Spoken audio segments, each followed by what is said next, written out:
I am muted. There we go. There we go. Buttons are resetting themselves. Sorry, I had to just completely redo everything. Lesson learned. Don't transfer files. Don't transfer 30 gigabits across the network when you're going live on OBS.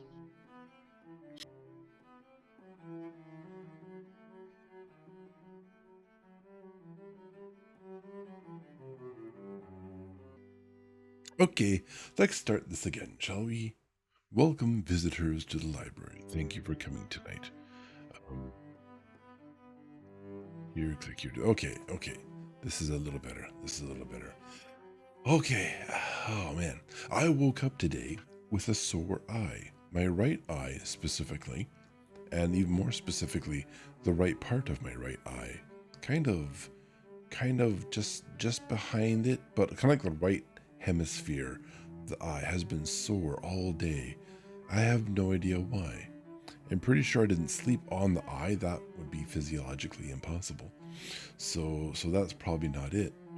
Um, but yeah, I just been sore all day. It's still a little achy now. We took a painkiller around lunch, and I guess that helped for a little bit whilst I was working.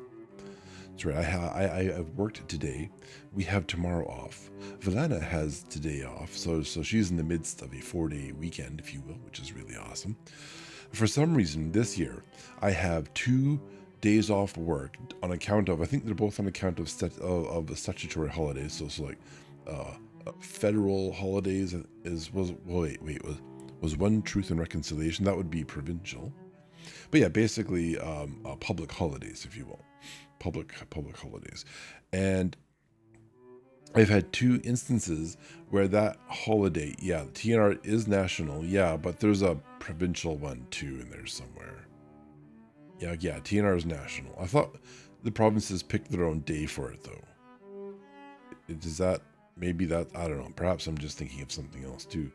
But the point is, I've had 2 where the day off has been a Tuesday and the other one was a Thursday. So obviously yesterday was a Tuesday, and the other one I think was a Thursday. And instead of doing the smart thing and taking the Friday and the Monday off to connect up a 4-day weekend, which is like one of the best things you could do with your days off, your flexible leave, if you will. No, I just left as is. I have no idea. Yeah, Family Day is definitely provincial. Yeah. That's probably, yeah, that's the provincial one for sure. That doesn't matter though. So it's yeah, strange that I didn't do that. That's something I would normally single out and do. But not this year apparently. That's what I normally do at the beginning of the year. My manager has this little lighthearted dread. I will spend some time going over my calendar, looking at my days off that are available, my carry forward from last year. The rules are where I work, you have to take at least 14 days off, or like 2 weeks off, basically, if you like. You have to take 14 days of leave per year, minimum. The rest you can carry forward into the next year. So I take most of my time off, but as always, inevitably, there's a few days that carry over to the next year. So I have this like over-engineered spreadsheet, right? It's to the point where like I have little blocks of cells that have relative formulas that do all sorts of calculations, uh, uh, with under the anticipation that this block of cells will have the same formulas copy pasted 2 lines above and 2 lines below it, right? And essentially what it does is I put in starting and ending dates, inclusive of the days off that I'm taking. I define whether it's a stat holiday or not because you get those regardless. I define things like how much carry forward there is, how much year to date I am allotted, I have used, and all sorts of other statistics. And it tracks and it tells me how much time off I can still book for the year. And then I go through my calendar and I have all these days plotted out in the calendar. What most of us do. There's some calendar somewhere where you can see all the statutory holidays wherever you are. And I've decided I want to make sure I have a long weekend, at least a 3-day weekend, every 2 to 3 weeks. And this is what I do for the year. This is how I spend, I think, the bulk of my leave. It's also nice we take a week off somewhere. In one or two places we take a week off. So if we're going to, I think we, like Vlad and I just had like the Thanksgiving week. We just took that off. That seems to be an annual thing. That's really Valana's habit. I just sort of thought of it as a good idea too. And then we also do a bit of like, we go like, we go to a a convention per year somewhere, an anime convention somewhere, and we will take a week off or 2 weeks off depending on how much time is available and how things work out, to go to those conventions. We went to Dokomi, I guess, 2 years ago now. I mean, that was like 2 weeks of our leave. We had actually, before COVID, we had planned to go to Japan. So at that point in time, I was saving leave up and rolling it forward on purpose, and I had like an extra, like an extra month of leave or something. That was going to be a 2-week trip. But I had all this overtime banked. I had, and like, it just like accumulated all this extra time. I minimized the amount of leave that I spent throughout the year. I still tried to go for those 3-day weekends, right? That's the best value for your leave. And then of course it never happened because COVID hit, and then plans got canceled and so on and so forth, yada yada yada. We all kind of remember that vaguely. And so that never happened. So then I've had since then all this extra leave just rolling over each year. I'm not accustomed to taking leave yet. Even like I've been like 10 years in this job where I've had like these fantastic conditions, but I come from minimum wage employment where you aren't allowed to take time off. They pay out your vacation hoping you will never take a holiday. It's insidious. It's horrible. But it's just what the culture is, right? We have a horrible culture for minimum wage employment in North America. And so you get used to, like, you just don't really take days off, and you expect to have to work statutory holidays because guess what? They pay you more for that. You end up wanting to work on those days instead of wanting to take them off for any reason whatsoever. And so, yeah, you just work. But now it's like, so all these years, for most of these years, I've had all this extra time off. Germany helped a lot. Our Germany trip ate through a good chunk of that. And then one year, I think I decided, you know what, I'm just gonna chew up the rest of it. And I just gave myself more time off here and there. In the meantime, my seniority at work has advanced through. I think I hit the 10-year mark, and that got me like an extra week off. So I still have all this time off I need to book. So what happens, right, as I was saying, at the beginning of the year, we have under our collective until March to sort of utilize seniority to book time off. So we have 3 months, and if you have seniority, you get your time off over someone else who has less seniority. So after March, though, it's first come, first serve. If you haven't booked anything from after March, then if someone's already booked it, tough luck. You're shit out of luck. But I think that's pretty fair. So I figure out all the days off that I want. And I normally have like 9 days spare after that.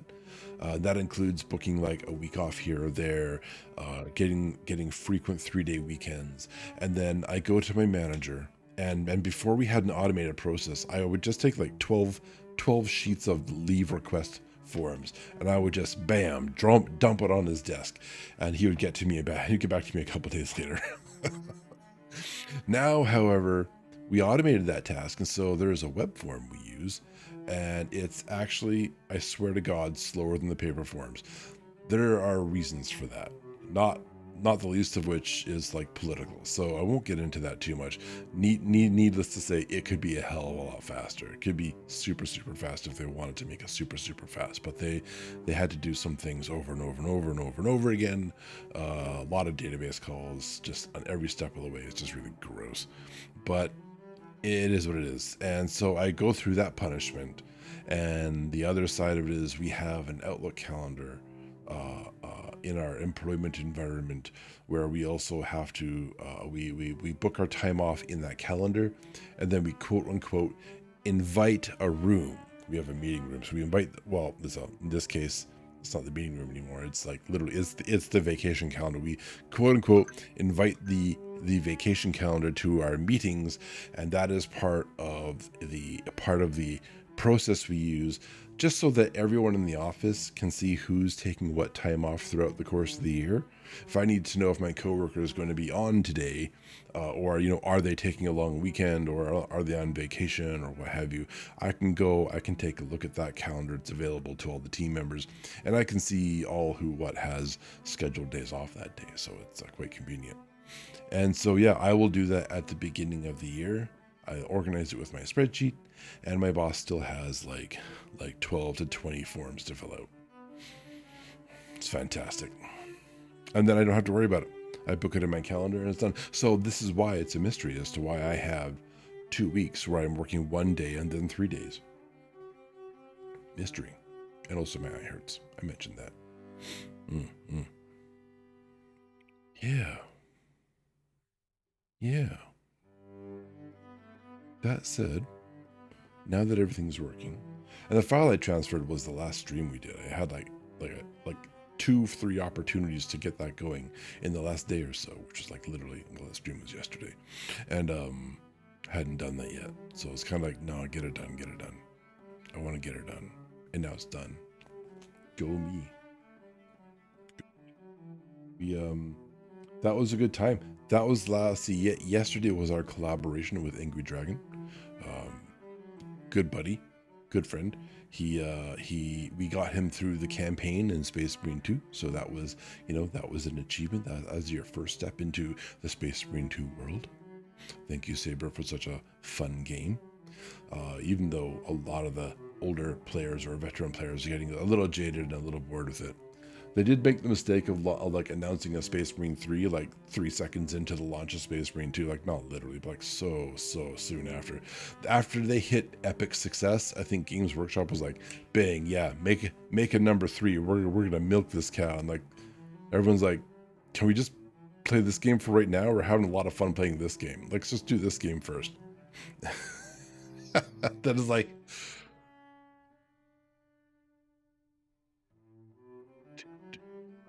don't get me wrong. I'm like Space Marine 3 will be awesome. I just don't want to burn through the interest of this franchise in like 3 years, after waiting 10 years for number 2 to come out. You know what I mean? I want like, hey, let's milk this entertainment cow for the players. Let us enjoy this game as long as we possibly can. This is going to be awesome, and I want to hold on to this feeling. I want to hold on to this level of joy in the grim, dark universe. And then, yeah, the Games Workshop's all, Saber's all like, yeah, we're going to do number 3 soon. And it's like, oh, okay, cool. We're gonna just like throw this fun out and just run up the next fun, so you can bill us again. And then what, Space Marine 4, if that goes well, or like, like we don't want to pay for it because we don't like how long, because there's no expectation of a good long time to enjoy the game. So why would people pay for that when they could pay for something else that will last longer? And they go, oh, I guess that's screwed. And then you go, Space Marine 4 is trashed. So yeah, this is called making up a bad guy that doesn't exist to hate on them. Yeah, I guess I could just wait and see what happens. So far, Space Marine 2 has been worth my money. I bought all the DLCs. They're like, what, $5 to $12 a piece? And it's like, you don't need them. So it's all just chapter ban. If you have a favorite chapter, right, or color deck or whatever, you could just buy the one you need if it isn't part of the base game, and just fly with that, and just go with that one. There are some extra armor pieces, but most of the armor pieces are available in the base game. There's some chapter specific stuff, I suppose. Yeah. So, yeah, spend as little or as much as you want the game after the basics, I suppose. It's awesome. Our last reading stream, we got most of the way through H.G. Wells' The War of the Worlds. I got tired, I wanted to call it, which is unfortunate because we're like literally 3 chapters away from completing that novel, or book 2. So we're gonna do that tonight. We're gonna read the last 3 chapters, and then like the conversation between Valana and I over the last week is, well, what do we do after that? And we were thinking, oh, I could just play games. It doesn't really suit. Like, I mean, I literally flagged this thing as ASMR. I feel like games are probably a radical departure from that. Maybe we'll take a look at the audience, and then maybe if I can sneak in games instead, I'll go play games instead. But it's also, we also talked about perhaps reading SCP. That's SCP reports. So maybe those will be fun. We can sort of test that out. Maybe if that's like entertaining, as I know you're allowed to do it. Maybe so if it becomes entertaining, perhaps that can be a regular thing too. That wouldn't be too bad. Those I've read some pretty entertaining reports, and by that I mean like one. I haven't read very many of them, but it's cool stuff. It's very it's all well. There's all sorts of categories for the SCPs, right? The subject matters, if you will, and very much of it is very Lovecraftian horror kind of concept. This hopeless, yeah, it's creepy and creative, but like it's kind of like this horror esque. Yeah, you've solved the problem for now. What do you do in like the next time the cycle comes up, or the next generation, or every 100 years it comes around, and oops, look at that. We've consumed all the resources we could ever have in order to control this time. End of story. What happens next time? No one knows. Stay tuned, or don't. Get away.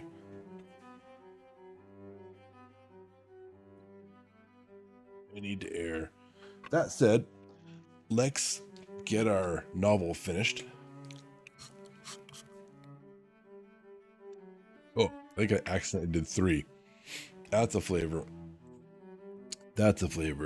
Reading scene.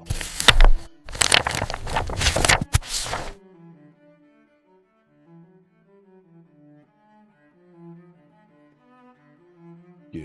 Now what do I do? Oh, right. Yeah. Let's just let me tweak my things and my stuff. That's what she said.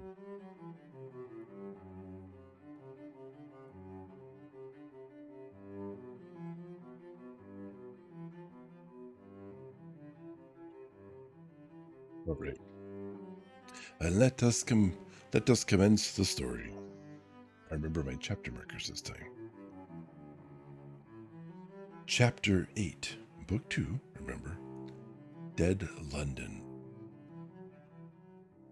After I had parted from the artilleryman, I went down the hill and by the high street across the bridge to Fulham.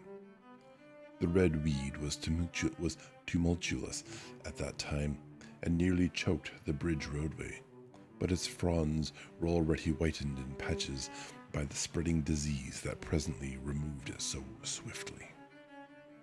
At the corner of the lane that runs to Putney Bridge Station, I found a man laying. He was as black as a sweep, with the black dust, alive but helplessly and speechlessly drunk. I could get nothing from him but curses and furious lunges at my head. I think I should have stayed by him but for the brutal expression of his face. There was black dust along the roadway from the bridge onwards, and it grew thicker in Fulham. The streets were horribly quiet. I got food, sour, hard, and moldy, but quite eatable, in a baker's shop here. Some way towards Walham Green, the streets became clear of powder, and I passed a white terrace of houses on fire. The noise of the burning was an absolute relief. Going on towards Brompton, the streets were quiet again. Here I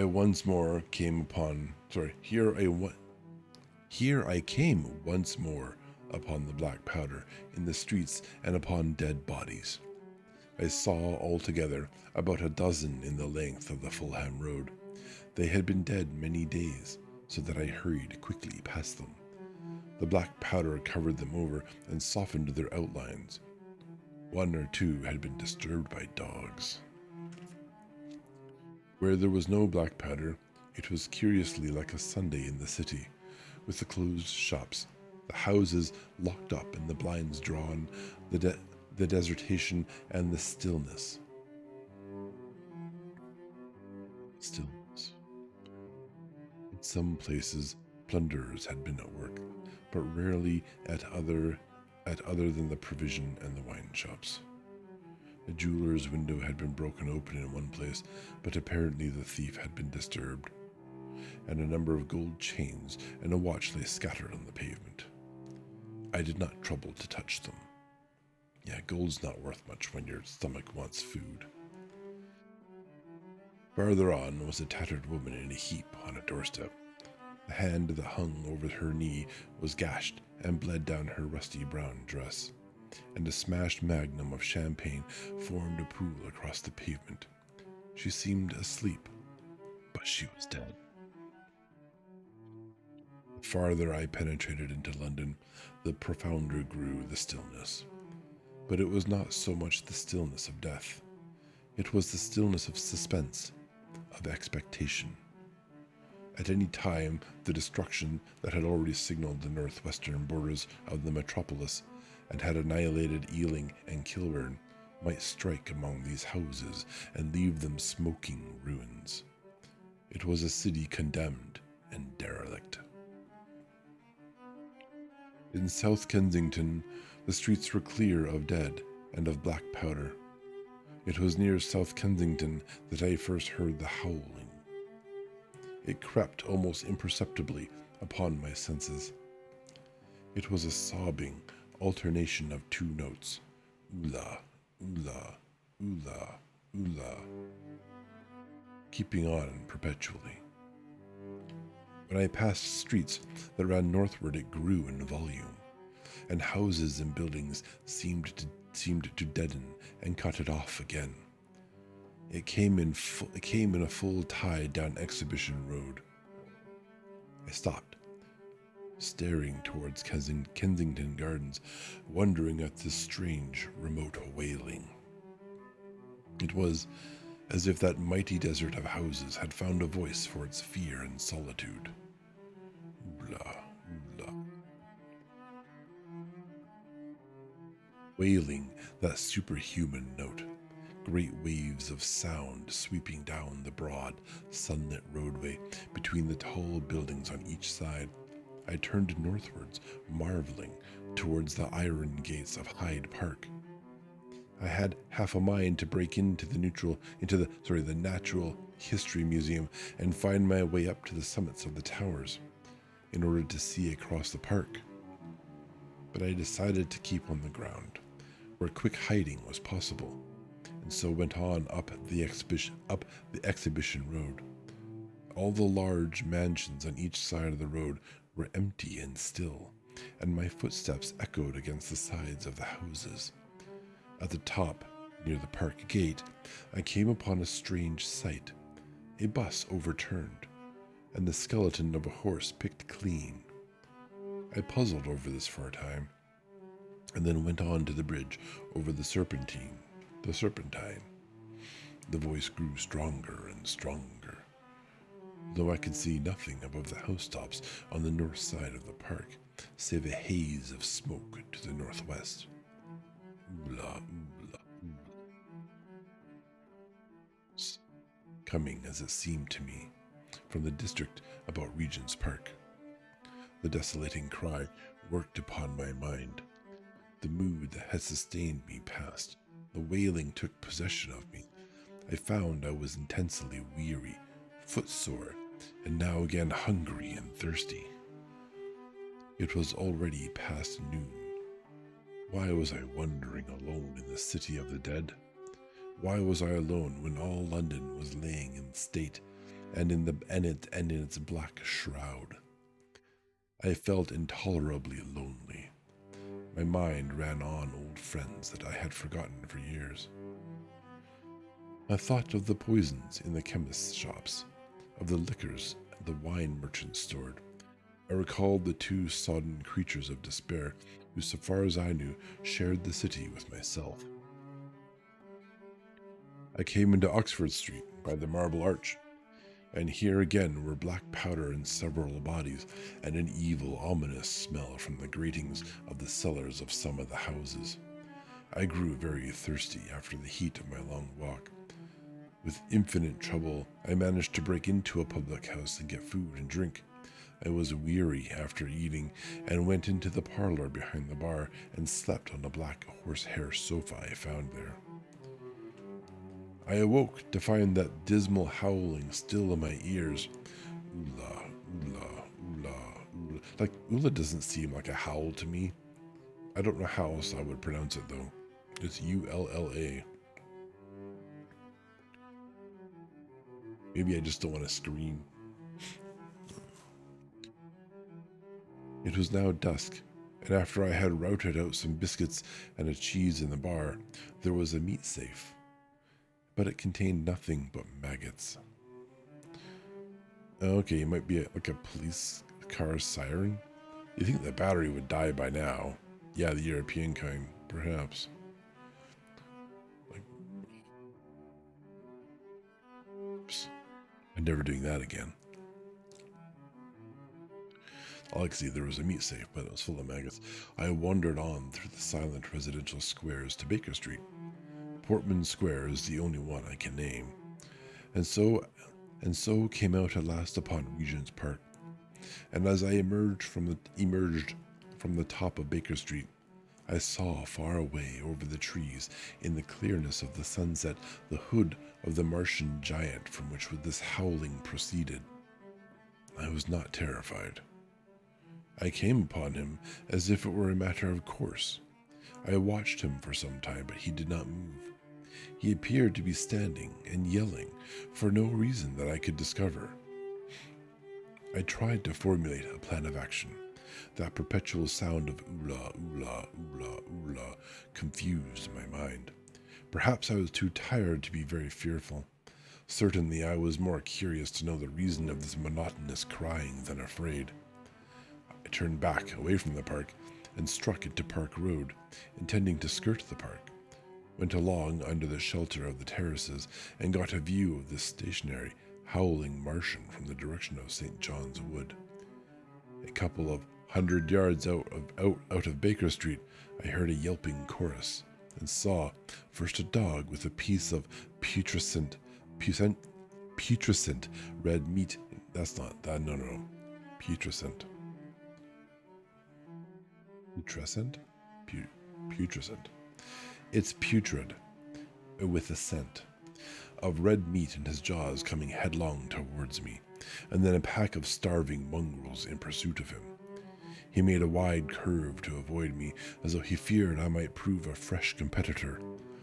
As the yelping died away down the silent road, the wailing sound of ula, ula, ula, ula reasserted itself. I came upon the wrecked handling machine halfway to St. John's Wood Station. At first, I thought a house had fallen across the road. It was only as I clambered among the ruins that I saw, with a start, this mechanical Samson laying with his tentacles bent and smashed and twisted among the ruins it had made. The forepart was shattered. It seemed as if it had driven blindly straight at the house and had been overwhelmed in its overthrow. It seemed to me then that this might have happened by a handling machine escaping from the guidance of its Martian. I could not clamber among the ruins to see it, and the twilight was not so far advanced that the blood with which its seat was smeared and the gnawed gristle of the Martian that the dogs had left were invisible to me. They make dog food. Wondering still more at all I had seen, I pushed on towards Primrose Hill. Far away through a gap in the trees, I saw a second Martian as motionless as the first, standing in the park towards the zoological gardens and silent. A little beyond the ruins, about the smashed handling machine, I came upon the red weed again and found the Regent's Canal, a spongy mass of dark red vegetation. As I crossed the bridge, the sound of ula ula, ula ula ceased. It was as if it were cut off. The silence came like a thunderclap. The dusky houses about me stood faint and tall and dim. The trees towards the park were growing black. All about me, the red weed clambered among the ruins, writhing to get above me in the dimness. Night, the mother of fear and mystery, was coming upon me. But while that voice sounded the solitude, the desolation had been endurable. By virtue of it, London had still seemed alive, and the sense of life about me had upheld me. Then suddenly a change, the passing of something, I knew not what, and then a stillness that could be felt. Nothing but this gaunt quiet. London about me gazed at me spectrally. The windows in the white houses were like the eye sockets of skulls. About me, my imagination found 1,000 noiseless enemies moving. Terror seized me, a horror of my temerity. In front of me, the road became pitchy black, as though it was tarred, and I saw a contorted shape lying across the pathway. I could not bring myself to go on. I turned down St. John's Wood Road and ran headlong from this unendurable stillness towards Kilburn. I hid from the night and the silence until long after midnight, in a cabman's shelter in Harrow Road. But before the dawn my courage returned, and while the stars were still in the sky, I turned once more towards Regent's Park. I missed my way among the streets and presently saw down a long avenue in the half-light of the early dawn, the curve of Primrose Hill. On the summit, towering up to the fading stars, was a third Martian, erect and motionless like the others. An insane resolve possessed me. I would die and end it, and I would save myself even the trouble of killing myself. I marched on recklessly towards this Titan, and then, as I drew near and the light grew, I saw that a multitude of black birds was circling and clustering about the hood. At that my heart gave a bound, and I began running along the road. I hurried through the red weed that choked St. Edmund's Terrace. I waded breast high across a torrent of water that was rushing down from the waterworks towards the Albert Road, and emerged upon the grass before the rising of the sun. Great mounds had been heaped about the crest of the hill, making a huge redoubt of it. It was the final and largest place the Martians had made, and from behind these heaps there rose a thin smoke against the sky. Against the skyline, an eager dog ran and disappeared. The thought that had flashed into my mind grew real, grew credible. I felt no fear, only a wild, trembling exultation as I ran up the hill towards the motionless monster. Out of the hood hung lank shreds of brown, at which the hungry birds pecked and tore. In another moment, I had scrambled up the earthen rampart and stood upon its crest, and the interior of the redoubt was below me. A mighty space it was, with gigantic machines here and there within it, huge mounds of material and strange shelter places, and scattered about it, some in their overturned war machines, some in the now rigid handling machines, and a dozen of them stark and silent and laid in a row, were the Martians. Dead. Slain by the putrefactive and diseased bacteria against which their systems were unprepared. Slain as the red weed was being slain. Slain after all man's devices had failed by the humblest things that God in his wisdom has put upon this earth. For so it had come about, as indeed I and many men might have foreseen, had not terror and disaster blinded our minds. These germs of disease have taken toll of humanity since the beginning of things, taken toll of our pre-human ancestors since life began here. But by virtue of this natural selection of our kind, we have developed resisting power. To no germs do we succumb without a struggle, and to many, those that cause putrefaction in dead matter, for instance, our living frames are altogether immune. But there are no bacteria in Mars, and directly these invaders arrived, directly they drank and fed, our microscopic allies began to work their overthrow. Already, when I watched them, they were irrevocably doomed, dying and rotting even as they went to and fro. It was inevitable. By the toll of 1 billion deaths, man has bought his birthright of the earth, and it is his against all comers. It would still be his were the Martians 10 times as mighty as they are, for neither do men live nor die in vain. Here and there they were scattered, nearly 50 altogether, in that great gulf they had made, overtaken by a death that must have seemed to them as incomprehensible as any death could be. To me, also at that time, this death was incomprehensible. All I knew was that these things had been alive and so terrible to men were dead. Oh, sorry, that had been alive, yeah. For a moment, I believed that the destruction of Sennacherib had been repeated. Sennacherib? I'm going to go with that, had been repeated. That God had repented, that the angel of death had slain them in the night. Must be the angel's name. Parallels to the disease that Europe brought to the Americas? Yeah. Yeah, very much so, right? Very much so. Only kind of in reverse. Yeah. Don't ever invade Europe. If you're not disease resistant, you've never been here before, don't land in Europe. I stood staring into the pit, and my heart lightened gloriously, even as the rising sun struck the world to fire about me with his rays. The pit was still in darkness, the mighty engines so great and wonderful in their power and complexity, so unearthly in their torturous forms, rose weird and vague and strange out of the shadows towards the light. A multitude of dogs, I could hear, fought over the bodies that lay darkly in the depth of the pit, far below me. Across the pit on its farther lip, flat and vast and strange, lay a great flying machine with which they had been experimenting upon our denser atmosphere when decay and death arrested them. Death had come not a day too soon. At the sound of a cawing overhead, I looked up at the huge fighting machine that would fight no more forever, at the tattered red shreds of flesh that dripped down upon the overturned seats on the summit of Primrose Hill.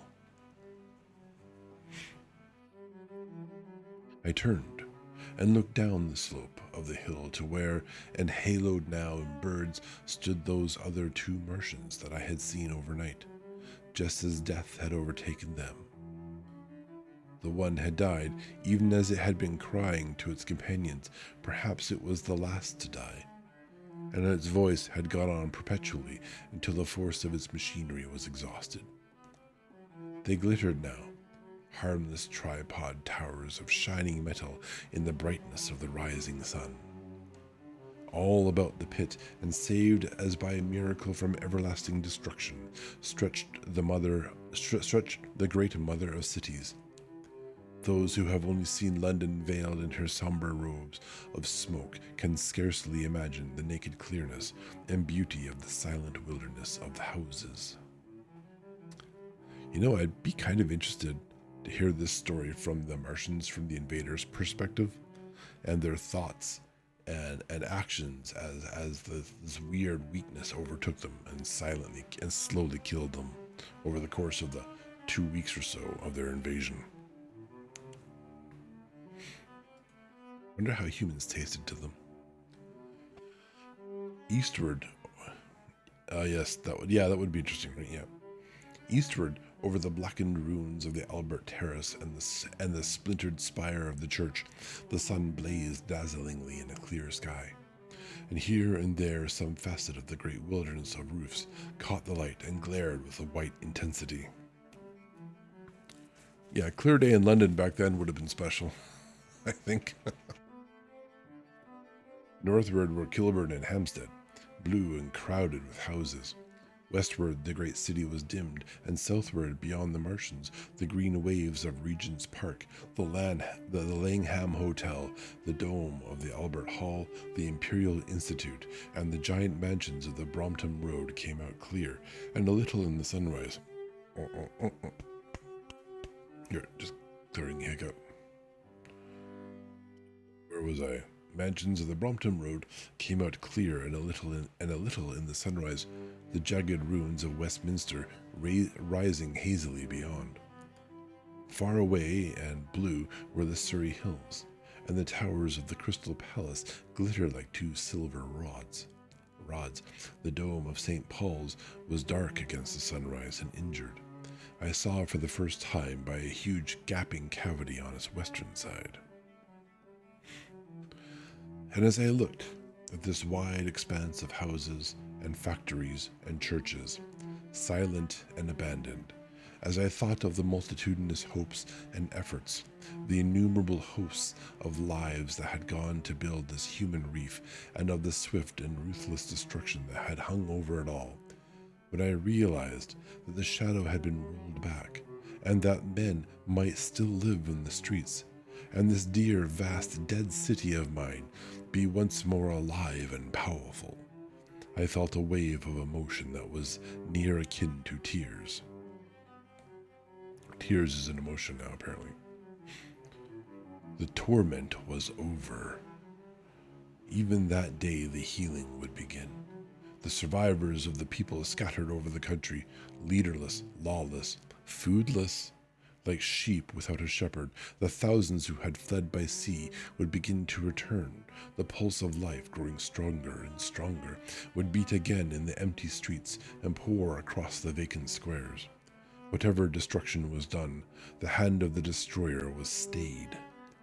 All the gaunt wrecks, the blackened skeletons of houses that stared so dismally at the sunlit grass of the hill, would presently be echoing with the hammers of the restorers, and ringing with the tapping of their trowels. At the thought, I extended my hands towards the sky and began thanking God. In a year, thought I, in a year. With overwhelming force came the thought of myself, of my wife, and the old life of hope and tender helpfulness that had ceased forever.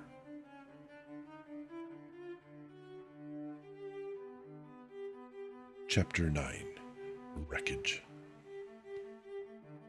And now comes the strangest thing in my story. Yet perhaps it is not altogether strange. I remember clearly and coldly and vividly all that I did that day until the time that I stood weeping and praising God upon the summit of Primrose Hill. And then I forget. Of the next 3 days I know nothing. I have learned since that, so far from my being the first discoverer of the Martian overthrow, several such wanderers as myself had already discovered this on the previous night. One man, the first, had gone to St. Martin's le Grand. St. Martin le Grand. Oh, wow. We have a Rayod's Bulby. Hello, Bulby. Welcome to my channel. Thank you for visiting. Wow, 46 viewers. That's a record for me, certainly. I'm amazed. Thank you for the Bulby raid. Wow, cozy art stream. She has lovely art, doesn't she? I very much like them. Unfortunately, you can't see them as their subscription badges. I am rated. Thank you very much. For everyone, hello and welcome. My name is Sidoen. I am a librarian. I tend this library here. I read and I play games. So Mondays and Wednesdays I normally read, although I think for a period of time in the future on Wednesdays, Fridays and Sunday mornings, I will play the games. I have a friend who wants to play Monster Hunter Wild, so I'm giving Wednesdays over to doing that. Otherwise, I like to play Space Marine 2. That's a favorite game of mine. Thank you for the compliment, Bulby. Do you prefer to be called Bulby Brook or Brolby or Brook. I know. I used to know a few Brooks. I lived in Australia for like 13 years when I was a younger boy. Anything's fun. Well, that's very awkward. You don't have anything anywhere in your name. How's anyone supposed to know to call you anything? Yeah, yeah. You probably can't tell from my accent because there's none there anymore. I think I lost that in 2 months.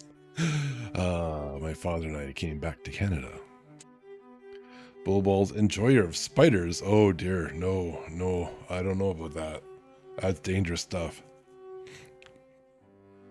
Sunshine Goddess. I've seen some of her. That's does not seem inappropriate. Pog Canada, yeah. Canada, pretty cool. That's a pun. Oh, awesome. How long was your stream? What were you doing? I should have read that when you first came in, I guess. Um, of course, you were just playing art. That makes all the sense. Did you draw something crazy, or were you just making progress? Working on emotes? Imagine that. Imagine you working on emotes. That's I probably could have guessed that, I suppose. The most correct way to refer to the bulb is in whatever way you feel like calling the green, the grebe. Bulby? I don't, I don't know. Maybe I think I like Brooke. Making progress, awesome. Good work. Good work on your progress doing shading. Yeah, it looks like you have a plethora of names. Yeah, I guess you have a lot of syllables in that their nickname of yours. I imagine your community is quite creative with that. Awesome. Oh wow! No follow. Thank you all for the follows. Yeah, Princess Awesomeness Truckcoon. Oh dear, Truckcoon. That's that's another dangerous subject matter, isn't it? George, Chris the Weak. Chris, embrace your weakness. It is human. It's human to be weak. Truckcoon. I'm like, look. Just don't bump anyone out of my stream into another world. Wait until I'm done. It's certainly not my moderator. I need her. I need to keep her. Amazing. Well, welcome everyone to the stream. Brooke, if you need to go do your after stream care, please by all means feel welcome to depart. Everyone else is required to stay. I'm kidding. Like, I don't know how long you've been watching streams. Only one away from our goal. Oh yeah, our goal of 69 followers. That was Valana's idea. That's a great idea. You've been struck by. Oh, okay. I gotta mouse over. My eyes are really a bulby gremlin. Nice. Oh, thank you. 1TW1. How do you say your name? How do you pronounce that? And awesome. Thank you very much for helping me meet my goal of 69 followers. It's Noise. 69. Yeah, it's gotta say it with an O. Noise. Noise. Thank you very, very, very much. Noise. Mm-hmm. There you go. That's the way it's done. Excellent. Excellent. 1T or TW. Twa. I see. It's like XKCD. You know the comic? XKCD. I think the idea is it's a word, but it's like an unpronounceable word. But actually, I think it has a meaning. It's been a long time since I've discussed that. Really funny bunch of stick figures. It's great. I did my first few memes based on stick figures. I was inspired by how easy stick figures are.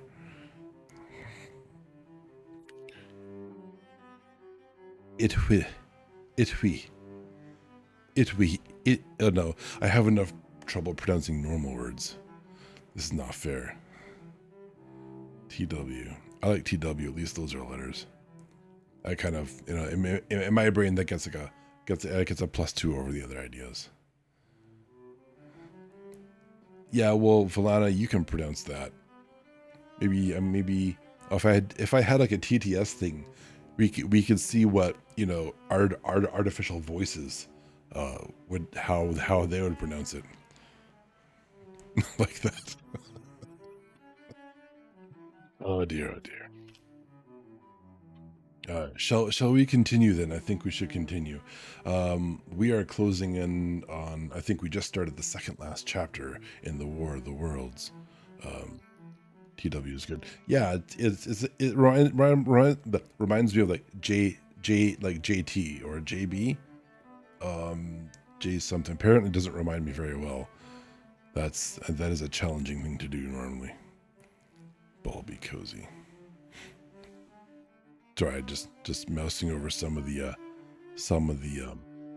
emotes, the emojis. So, pew pew pew looks like a guy getting his face sliced apart. I have bad eyes. Anyhow, yeah, let us continue.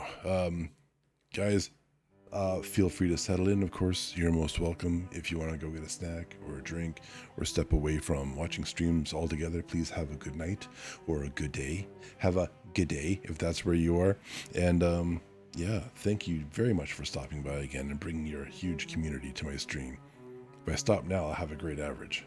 But we're not going to stop now. We just started. Before Taro hunts me down. Yeah, have a good one, George. Have a great time. Oh, thank you again for even more followers. Real 42. Lunchtime for me. Have a good lunch. I hope you have a great lunch. Nice side glance. That's like one of my favorite emotes. Thank you, George. Okay, where were we? We were on chapter 9, Wreckage. I guess I'll just start the chapter over at this point. Yeah, gotta do what you can for the average. At my level, you don't worry about it. Just close your eyes. Oh yeah, those are good numbers. That's a good stream. Great, carry on. Drink some gopium. All right, chapter 9, Wreckage. Yeah. And now comes the strangest thing in my story. Yet perhaps it is not altogether strange. I remember clearly and coldly and vividly all that I did that day until the time that I stood weeping and praising God upon the summit of Primrose Hill. And then I forget. Of the next 3 days I know nothing. I have learned since that, so far from my being the first discoverer of the Martian overthrow, several such wanderers as myself had already discovered this on the previous night.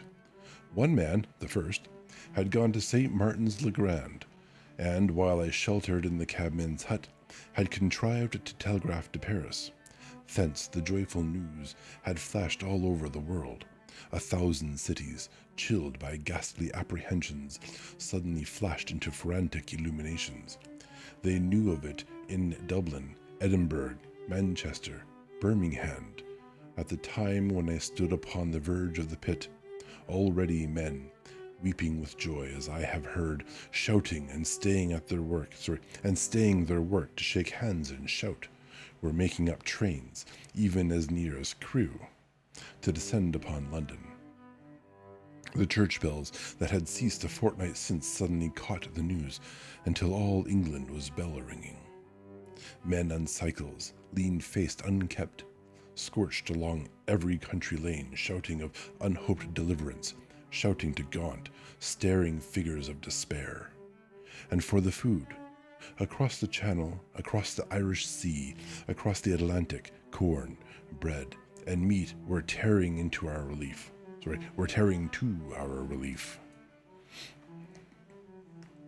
All the shipping in the world seemed going Londonward in those days.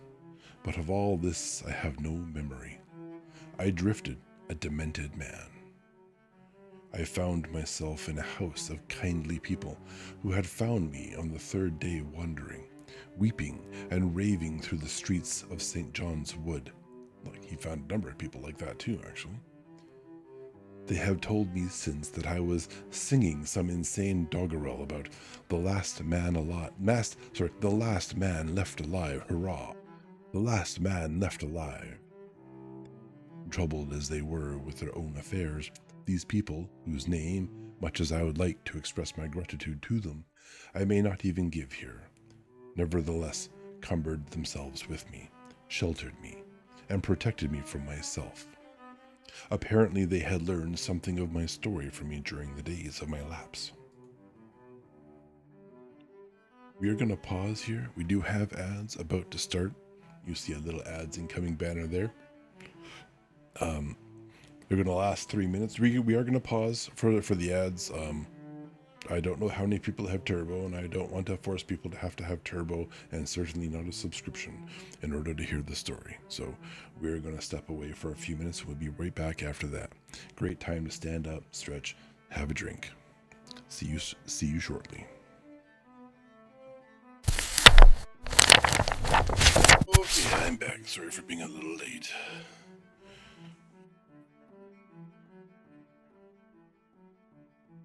Yes, our protagonist was being sheltered by kindly people.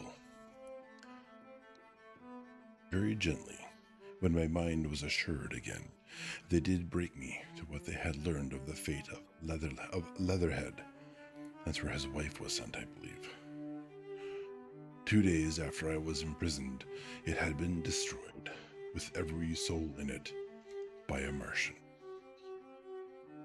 He had swept it out of existence, as it seemed, without any provocation, as a boy might crush an anthill in the mere wantonness of power. I was a lonely man, and they were very kind to me. I was a lonely man and a sad one, and they bore with me.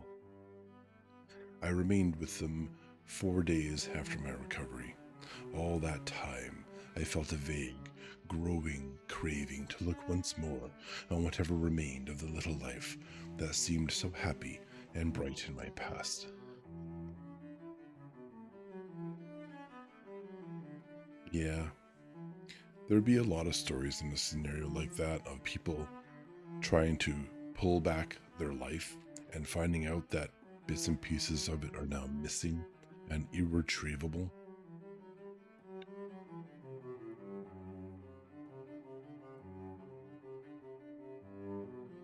It was a mere hopeless desire to feast upon my misery. They dissuaded me. They did all they could to divert me from this morbidity. But at last I could resist the impulse no longer, and, promising faithfully to return to them, and parting, as I will confess, from these 4-day friends with tears, I went out again into the streets that had lately been so dark and strange and empty. I guess he can't go back to them. He doesn't remember them. Already they were busy with returning people. In places even there were shops open, and I saw a drinking fountain running water. I remember how mockingly bright the day seemed as I went back on my melancholy pilgrimage to the little house at Woking. How busy the streets and vivid the moving life about me. So many people were abroad everywhere, busied in 1,000 activities, that it seemed incredible that any great proportion of the population could have been slain, or been slain. Slain. But then I noticed how yellow were the skins of the people I met, how shaggy the hair of the men, how large and bright their eyes, and that every other man still wore his dirty rags. Their faces seemed all with one of two expressions, a leaping exultation and energy, or a grim resolution. Save for the expression of the faces, London seemed a city of tramps. The vestries were indiscriminately distributing bread sent us by the French government. The ribs of the few horses showed dismally. Haggard special constables with white badges stood at the corners of every street. I saw little of the mischief wrought by the Martians until I reached Wellington Street, and there I saw the red weed clambering over the buttresses of Waterloo Bridge.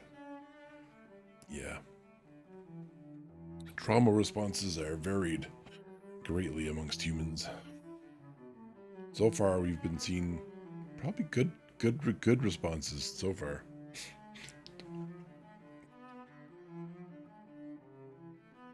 Well, except this is post invasion, right? So we're seeing some good positive recovery trauma responses.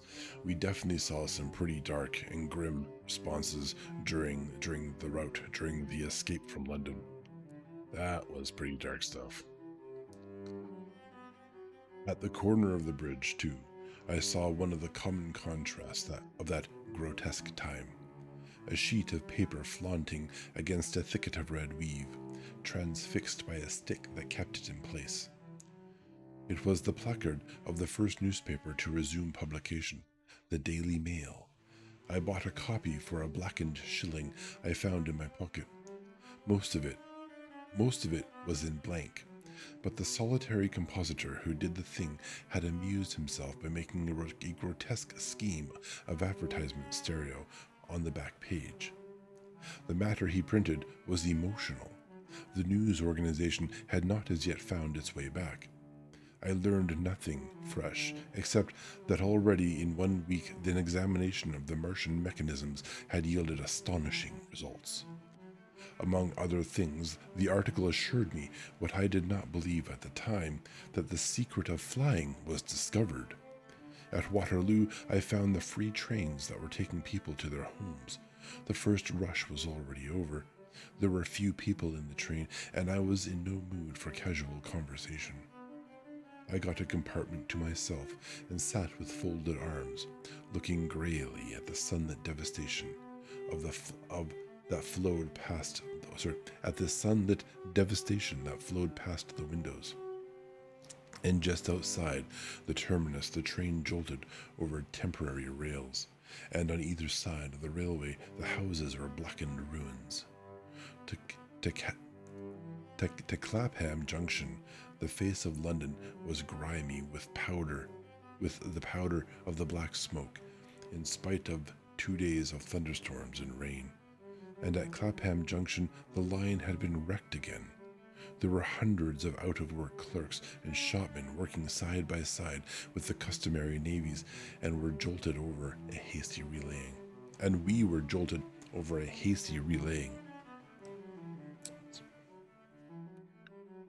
All down the line from there, the aspect of the country was gaunt and unfamiliar.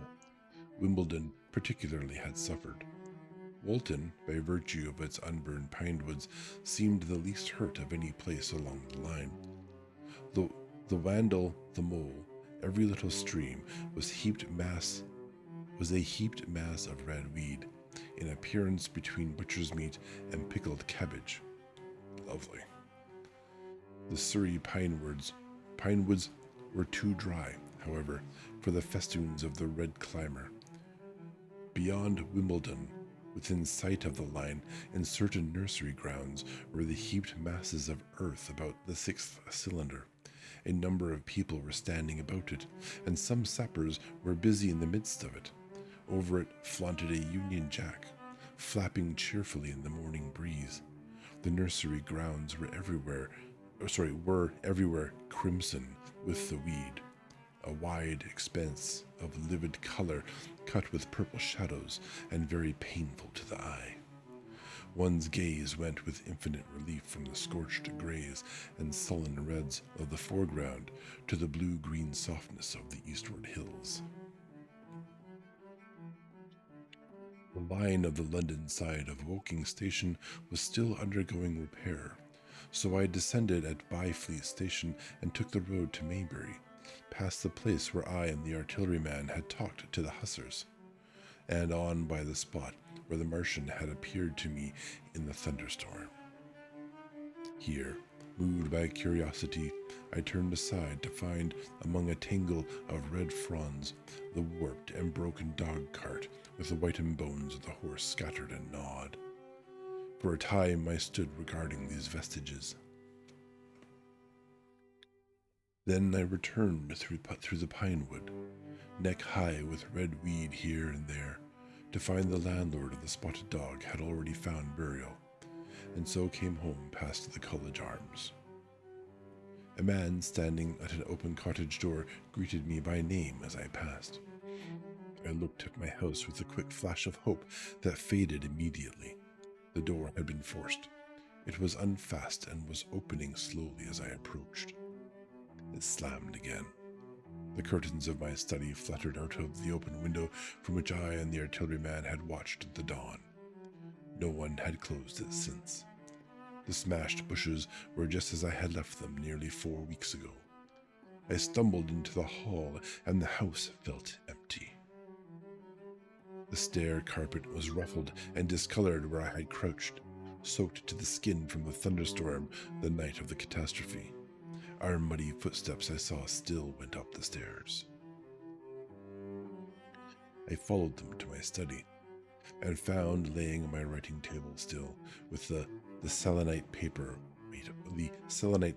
upon it, the sheet of work I had left on the afternoon of the opening of the cylinder. For a space, I stood reading over my abandoned arguments. It was a paper on the probable development of moral ideas with the development of the civilizing process, and the last sentence was the opening of a prophecy. In about 200 years, I had written, we may expect. The sentence ended abruptly. I remembered my inability to fix my mind that morning. Scarcely a month had gone by, and how I had broken off to get my daily chronicle from the newsboy. I remembered how I went down to the garden gate as he came along, and how I had listened to his odd story of men from Mars. I came down and went into the dining room. There were the mutton and the bread, both far gone now in decay, and a beer bottle overturned, just as I and the artilleryman had left them. My home was desolate. I perceived the folly of the faint hope I had cherished so long, and then a strange thing occurred. "It is no use," said a voice. "The house is deserted. No one has been here these 10 days. Do not stay here to torment yourself. No one escaped but you." I was startled. Had I spoken my thought aloud? I turned, and the French window was open behind me. I made a step to it and stood looking out. And there, amazed and afraid, even as I stood amazed and afraid, were my cousin and my wife. My wife, white and tearless. She gave a faint cry. "I came," she said. I knew. She put her hand to her throat, swayed. I made a step forward and caught her in my arms. It's a happy ending moment, right? That's plot armor. Not bad plot armor. Chapter 10, The Epilogue. I cannot but regret, now that I am concluding my story, how little I am able to contribute to the discussion of the many debatable questions which are still unsettled. In one respect, I shall certainly provoke criticism. My particular province is speculative philosophy. My knowledge of comparative physiology is confined to a book or two, but it seems to me that Carver's suggestions as to the reason of the rapid death of the Martians is so probable as to be regarded almost as a proven conclusion. I have assumed that in the body of my narrative. At any rate, in all the bodies of the Martians that were examined after the war, no bacteria except those already known as terrestrial species were found. That's quite a claim, knowing what we know about how many species of bacteria there are out there. I guess they didn't know that back then. That's fair. That they did not bury any of their dead, and the reckless slaughter they perpetrated, point also to an entire ignorance of the putrefactive process. But probable as this seems, it is by no means a proven conclusion. Neither is the composition of the black smoke known, which the Martians used with such deadly effect, and the generator of the heat rays remains a puzzle. The terrible disasters at Ealing and South Kensington laboratories have disinclined analysis for further investigations upon the latter. Spectrum analysis of the black powder points unmistakably to the presence of an unknown element with a brilliant group of 3 lines in the green. And it is possible that it combines with argon to form a compound which acts at once with deadly effect upon some constituent in the blood. But such unproven speculations will scarcely be of interest to the general reader to whom the story is addressed. None of the brown scum that drifted down the Thames after the destruction of Shepperton was examined at the time, and now none is forthcoming. Eaten by fish, maybe. The results of an anatomical examination of the Martians, so far as the prowling dogs had left such an examination possible, I have already given, but everyone is familiar with the magnificent and almost complete specimen in spirits at the Natural History Museum, and the countless drawings that have been made from it, and beyond that, the interest of their physiology and structure is purely scientific. A question of graver and universal interest is the possibility of another attack from the Martians. I do not think that nearly enough attention is being given to this aspect of the matter. At present, the planet Mars is in conjunction, but with every return to opposition, I, for one, anticipate a renewal of their adventure. In any case, we should be prepared. It seems to me that it should be possible to define the position of the gun from which the shots are discharged, to keep a sustained watch upon this part of the planet, and to anticipate the arrival of the next attack.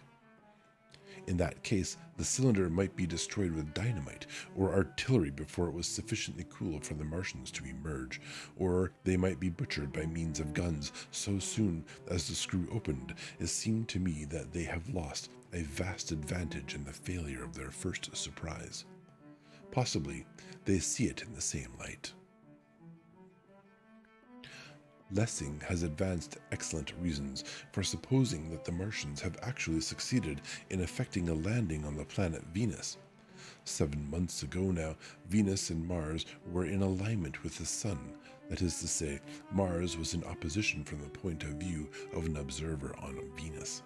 Subsequently, a peculiar luminous and sinuous marking appeared on the unilluminated half of the inner planet. Yet good luck seeing inside Venus. And almost simultaneously, a faint dark mark of a similar sinuous character was detected upon a photograph of the Martian disk. One needs to see the drawings of these appearances in order to appreciate fully the remarkable resemblance in character. At any rate, whether we expect another invasion or not, our views of the human future must be greatly modified by these events. We have learned now that we cannot regard this planet as being fenced in and a secure abiding place for man. We can never anticipate the unseen good or evil that may come upon us suddenly out of space. It may be that in a larger decision of the universe, this invasion from Mars is not without its ultimate benefit for man. For men, it has robbed us of that serene confidence in the future which is the most fruitful source of decadence. The gifts to human science it has brought are enormous, and it has done much to promote the conception of the common weal of mankind. It may be that across the immensity of space, the Martians have watched the fate of these pioneers of theirs and learned their lesson, and that on the planet Venus they have found a secure settlement. Be that as it may, for many years yet, there will certainly be no relaxation of the eager scrutiny of the Martian disk, and those fiery darts of the sky, the shooting stars, will bring with them as they fall an unavoidable apprehension to all the sons of men. Yeah, investigate all of those from now on. The broadening of men's views that has resulted can scarcely be exaggerated. Before the cylinder fell, there was a general persuasion that through all the deep of space no life existed beyond the petty surface of our minute sphere. Now we see further. If the Martians can reach Venus, there is no reason to suppose that the thing is impossible for men. And when the slow cooling of the sun makes this earth uninhabitable, as at last it must do, It may be that the thread of life that has begun here will have streamed out and caught our sister planet within its toils. Dim and wonderful is the vision I have conjured up in my mind of life spreading slowly from this little seedbed of the solar system throughout the inanimate vastness of sidereal space. I don't know what it says. Sidereal. It's like side and real is one word. So sidereal space. I've never heard of this word. This is a new word to me. At least I can pronounce the stupid thing. But that this is a remote dream. It may be, on the other hand, that the destruction of the Martians is only a reprieve. To them, and not to us, perhaps, is the future ordained. I must confess, the stress and danger of the time have left an abiding sense of doubt and insecurity in my mind. I sit in my study writing by lamplight, and suddenly I see again the healing valley below set with writhing flames, and feel the house behind and about me empty and desolate. I go out into the Byfleet Road, and vehicles pass me. A butcher boy in a cart, a cab full of visitors, a workman on a bicycle, children going to school, and suddenly they become vague and unreal.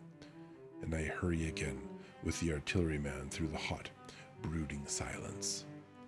Of a night I see the black powder darkening the silent streets, and the contorted bodies shrouded in that lair, they rise upon me tattered and dog-bitten. They gibber and grow fiercer, paler, uglier, mad distortions of humanity at last, and I wake, cold and wretched, in the darkness of the night. Call this PTSD. I go to London and I see the busy multitudes in Fleet Street and Strand, and it comes across my mind that they are but the ghosts of the past, haunting the streets that I have seen silent and wretched, going to and fro, phantasms in a dead city, the mockery of life in a galvanized body, and strange too it is to stand on Primrose Hill, as I did but a day before writing this last chapter, to see the great province of houses, dim and blue through the haze of the smoke and mist, vanishing at last into the vague lower sky, to see the people walking to and fro among the flower beds of the hill, to see the sightseers about the Martian machine that stands there still, to hear the tumult of playing children, and to recall the time when I saw it all bright and clear-cut, hard and silent, under the dawn of that last great day. And strangest of all, it is to hold my wife's hand again, and to think that I have counted her, and that she has counted me among the dead. This is the end.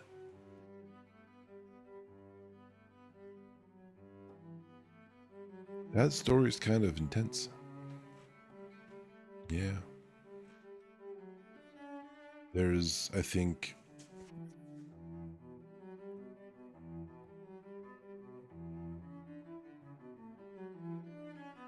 yeah, I would really like to see. Yeah, it is heavy stuff. It really is. The whole thing throughout really represented, at least as one can imagine, I suppose. I've never been to war and hopefully never will be, honestly.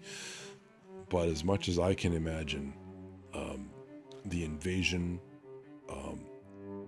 the not hubris, the unexpected defeats, and then the mass exodus, the uncoordinated rush, the what's the word?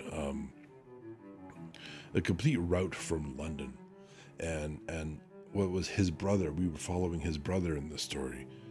Was trying to get across this massive ocean, this flow of humans, panicky and desperate to get away, trying to help someone who stumbled and tripped, but the press of the people kept coming. Like the people behind can't see that there's a problem up front, and they just keep going, and they're afraid, and as one minor accident leads to a slightly more alarming situation, leads to a man being driven over his spine by the wheel of a cart or something and crushing it. and still his biggest priority is grasping at the gold and the coins, the money that he had dropped, everything that he had left in this chaos. Like historical accounts of World War II. I wonder if, like, because this is, like, I guess that would make a lot of sense. The author would have that to pull from. When was World War II and this, like, when was this penned? When was this written? I don't know my dates. I failed that part of high school. This was not 2004. You were lying to me, book.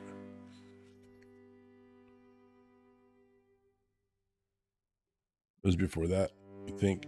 But it would be post World War One, though, right? Maybe. Remember? When was? You think the book would tell me the date on it? When was War of the Letters and Spaces and not my keyboard? How my keyboard works? When was War of the Worlds first written? Publication dates, please. Oh, Wikipedia. Let's go to Wikipedia. First edition was 1898. Okay. When was World War II?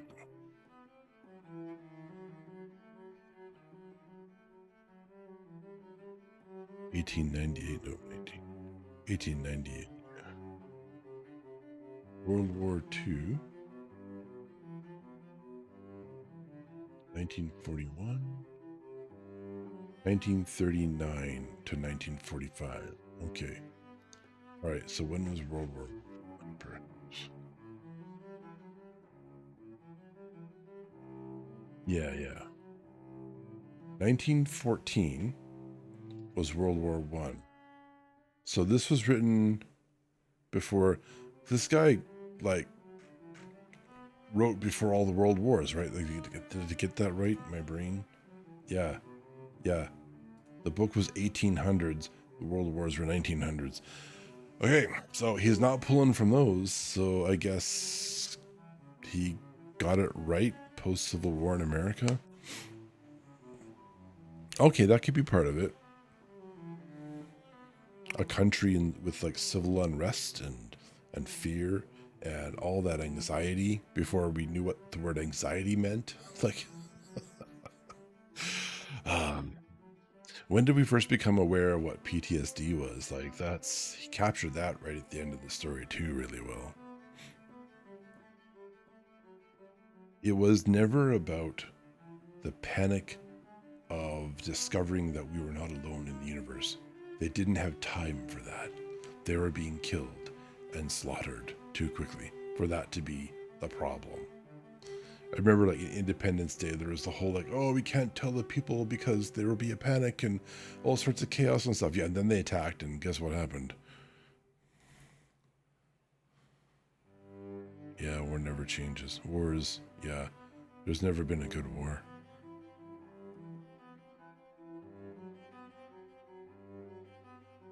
Yeah, that's right, shell shock. It used to be called shell shock. And there was a lot of misunderstanding over it, and you were derided. It was like, I think, it's a pretty, at least in some regard, a fairly derogatory term to say you were shell shocked. There was hints of weakness implied. You were so weak you were shell shocked. No one who didn't go to war could really understand how bad that was.